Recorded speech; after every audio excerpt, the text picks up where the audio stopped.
Psychic Seditions, the Sick Black Soldier in Mark Robson's Home of the Brave. Blaxploitation heroes Sweetback and Shaft didn't simply arrive on the scene in their leather and velvet duds ready to hustle. They were the product of 30 years of work to recuperate representations of black men on the silver screen by not only black artists, but Hollywood filmmakers and government officials as well. In World War II, with the Roosevelt government and Hollywood studios' conjoined efforts to increase black enlistment with films like The Negro Soldier, both propagandists and popular filmmakers inaugurated a careful reconstruction of black cinematic masculinity. From the black-faced soldier Gus that had transformed Birth of a Nation viewers into lynch mobs, to the popular grandfatherly Bojangles. Together, they created new and dignified images of black soldiers that at once militarized and managed black manhood in film,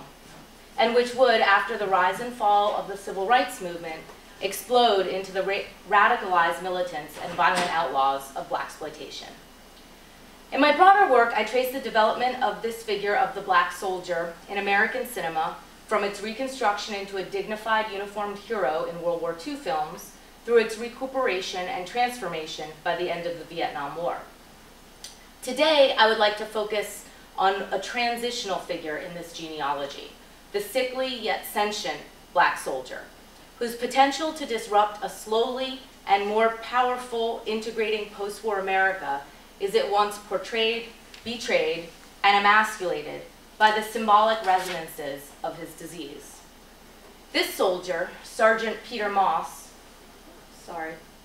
something out of order here, the protagonist of Mark Robson's 1949 film, Home of the Brave, is hysterically paralyzed from the waist down and undergoes a strange form of drug-induced psychoanalysis called narcosynthesis, administered by a white military doctor across the film as treatment. The doctor's goal is at once to discover the etiology of Moss's disease and to cure him, to ready him to return to an America that is, in the fiction of the film, it's 1949, but the film takes place actually in 43, 44, fictionally, to return to an America that is already integrated. It is not coincidental that this first Hollywood film to address the thorny subject of racial integration depicts its black soldier as diseased and deploys the discourse of psychoanalysis to describe and treat him. Indeed, what I would like to propose today is that Robson's Home of the Brave is most fruitfully read as a psychoanalytic narrative that offers an unprecedented exploration of black interiority, while, at the same time, transforming the particularity of the seemingly unintegratable trauma of racism into the universality of the horrors of war. Despite the conservatism of this filmic transformation, Home of the Brave's mise-en-scène presents a subversive counter-narrative, one I will read through a critical lens adapted from current and past psychoanalytic theories of shock, hysteria, and internalized racism. And thus we find in this transitional figure and film a vehicle that bears historical witness to the trauma and the failure of post-war integration. Determined to rise to fame by producing the first film about race relations following the war, Stanley Kramer, who's the producer of this film, hired Mark Robson, who was at the time an assistant editor for Citizen Kane and an up-and-coming RKO horror film director, and the black veteran soldier James Edwards to direct and star in Home of the Brave. Edwards, with his breakthrough role in this film, went on to become the go-to actor for the majority of films featuring black soldiers, all the way up through the early 1960s production of A Manchurian Candidate, and in fact portrayed so many that in the post-war period, the filmic black soldier and the military veteran turned actor became almost inextricable. Curiously, the figure of the black soldier that first appeared in Home of the Brave was innovated not by the film's writer or actor, but rather by Kramer himself, who had the script adapted from an Arthur Laurentis play about a shell-shocked Jewish soldier. In other words, with novice cast and crew, Kramer created the sick black soldier by drawing it out of the old stereotype of the hysterical Jew, which according to scholars David Eng, Michael Rogan, and Daniel Boyarin, has become a template for numerous racialized hysterical bodies at tense moments of social integration. Indeed, Home of the Brave's inauguration of this trope of the sick black soldier coincided with Truman's struggle to integrate hundreds of thousands of black World War II veterans. So it comes as no surprise that its narrative content serves as propaganda for integration, propaganda that figures integration as a civilizing procedure or burden that America and its military must administer, if for nothing less than the virtue of charity.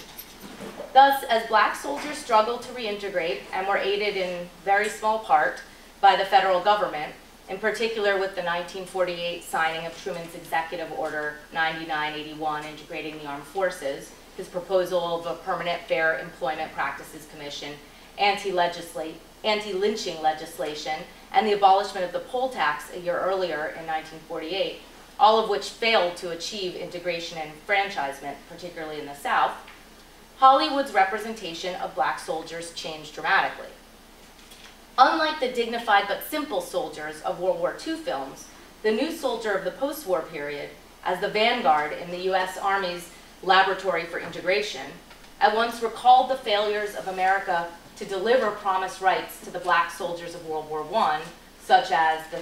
369th Hellfighters, unwittingly helped lay the ground for the civil rights movement, and emblematized the danger and violence a renegade black masculinity might embody.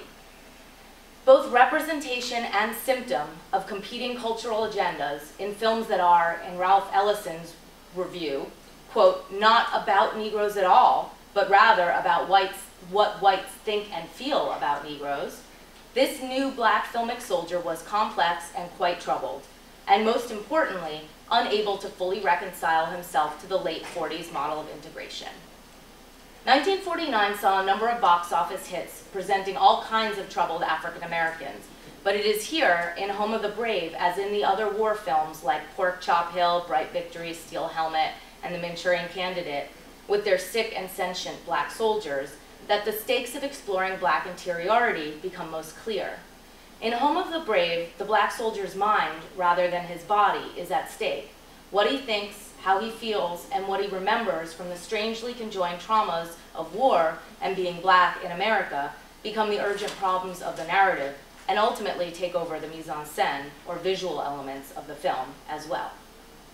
In the film, as in the broader social sphere into which it was released, the black soldier is pressured to leave behind his sadness and anger lest he remain sick, a problem for the military and still unintegrated American society.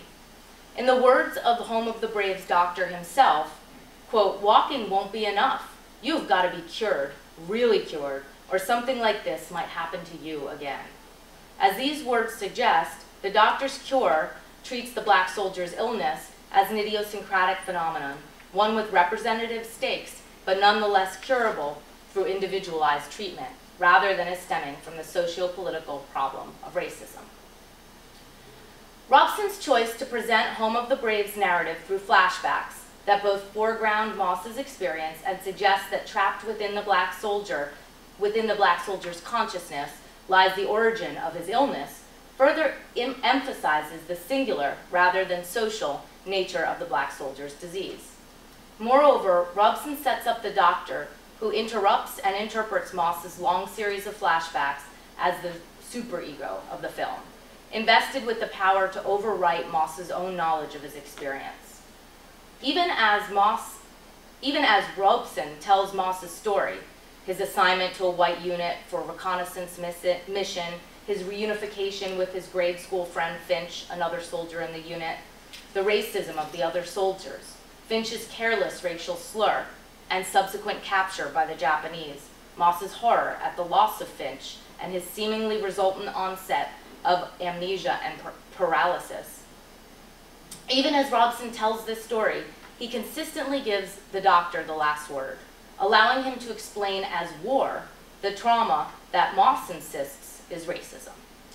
However, despite Robson's choice to foreground the doctor's psychoanalytic narrative, the director continues to represent the violence of racism in the visual and oral elements of the film. Even Robson's repetitious use of the word nigger, which transforms from a hate word to a term of